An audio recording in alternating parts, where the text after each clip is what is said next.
ba? Kasi pwede ko sana i-assist yun. Ako na mag-upload para hindi niya na sinesend sa office, di ba? Hindi ako makapag sa internet. Eh, no internet daw ako. Ayun. Papacheck ko na lang mamaya. Pero kasi alis din ako. Okay lang, ma'am. Kasi iwan ko rin sila Ana dito. May mag-a-approve na sa office talaga kasi may kakanta ako sa hapon. Pero kaso, iisip ko lang na nandito na ako. Sana ako na lang din. Dami ka bang manis na kapag-approve? Sige, ma'am. Ayan. So, ito naman virtual pag-ibig. Para ma-feel nyo yung pag-ibig online. Okay po? Ano ba gusto ninyo? Yung na-feel ninyo? LDR. So, yun sa virtual pag-ibig namin, marami na kayong pwedeng gawin dyan. Kukuha ng pag-ibig number. So, Ma'am Camille, advise ko kayo, kapag nag-hire kayo ng tao, dapat isa sa requirements nila yung pag-ibig number. Kung meron silang loyalty card plus, okay na yon. Pero kung wala, members data form. Para hindi kayo na problema na kailangan na mag-remit ngayong buwan, tapos sasabihin sa amin, wala pa po kasi siyang pag-ibig number. So, dapat, i-require nyo talaga siya kasi makang problema kayo sa payment. Pag na-delay kayo ng payment, hindi po kami penalty yan. Kayo rin po yung mag-suffer. Pwede rin mag-apply ng loans. Ito po yung application ng loan dito dahil may loyalty card plus na kayo, papapirmahan pa rin siya. Pag napapirmahan, i-upload lang dito pero may selfie yan. May selfie, syempre tinatali namin kayo ba talaga yung nag-upload. Okay? Pwede rin po magbayad dito ng contribution. Kung may housing kayo, pwede. Mag-top up ng savings po ninyo. Hindi ko ma-advise sa inyo yung top up, pero yung MD ko pwede nyo gawin dito. Mag-claim ng pag-ibig savings, pero ito limited lang po siya sa mga easy transactions like mga easy flow, pero hindi kasama din yung debt. Siyempre, mabusisi yung requirements. Kasi family code kami, siyempre, tinatrace namin sino ang mapupuntahan. Hindi nyo naman kasi kailangan mag-deklara sa amin sino beneficiaries ninyo.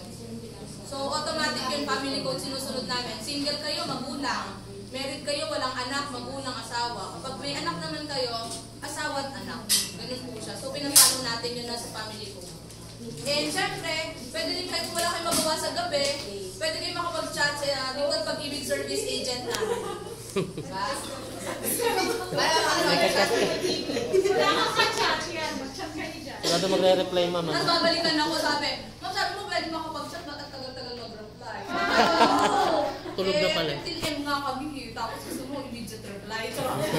Hindi, nagre-reply sila, pero minsan nade-delay lang. Pero madaling araw, sabi ng ibang members, madali daw. Kasi siguro tulog yung karamihan, di ba? Pero yung sa morning talaga, medyo mahaba yung waiting time.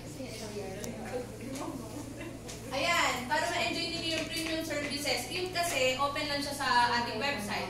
Pero para ma-enjoy ninyo yung premium services sa Pag-ibig, mabibigyan nyo yung savings record nyo, loan nyo, yung mga transactions ninyo sa loyalty, kailangan meron kayong account na kinreate. Kung wala kang kinreate na account, hindi nyo ito magagawa.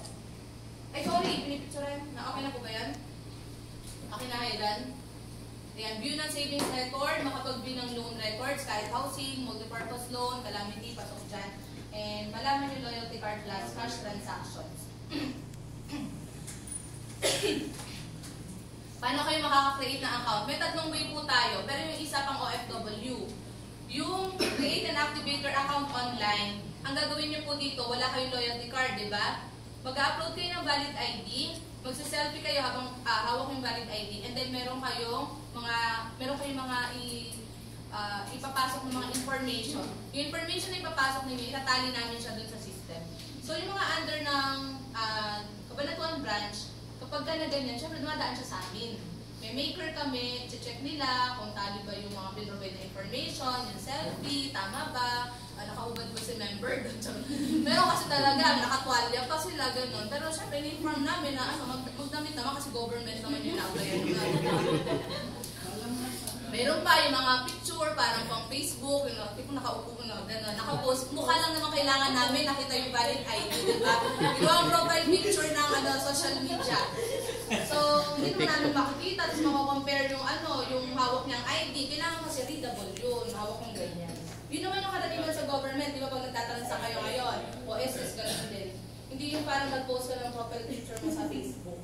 Ngayon kayo kumuha, bukas po, try nyo na siya. Pwede na yun, upload na yun ng bangko. Kasi yun yung last 4 digit na nandun sa card po ninyo.